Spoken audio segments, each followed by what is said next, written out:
ビバリークリスタルパズルとは、透明カラーの立体ピースを組み上げて作る 3D ジグソーパズルです。平面的なピースを横につなげて組んでいくジグソーパズルに対して、クリスタルパズルは凸凹のあるピースを上下に合わせて組み上げていきます。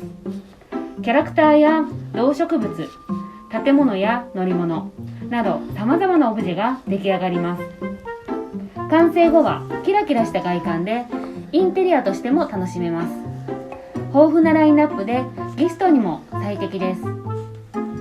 新製品のご紹介です。ハスの葉に仲良く乗った親子ガエルが7月に発売されます。大小2匹のカエルがセットになった可愛いアイテムです。2匹が乗っているハスの葉の台座はガラス細工のようにキラキラしています。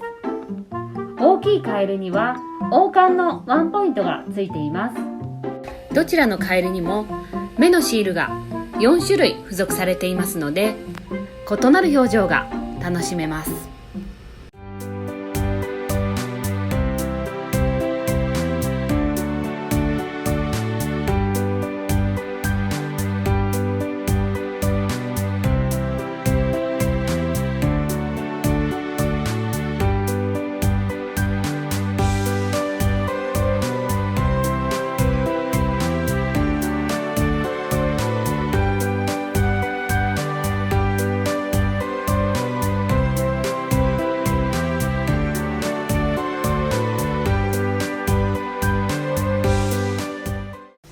商品にはこちらの解説書が同梱されています。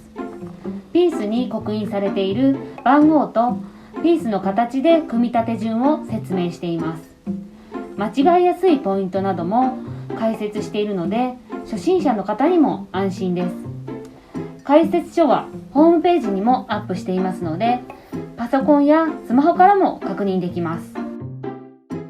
クリスタルパズルは常時80アイテム以上あり、ピース数も30ピース前後から100ピース以上のアイテムまでと幅広く取り揃えています。難易度も様々で、初心者から上級者まで満足できるラインナップです。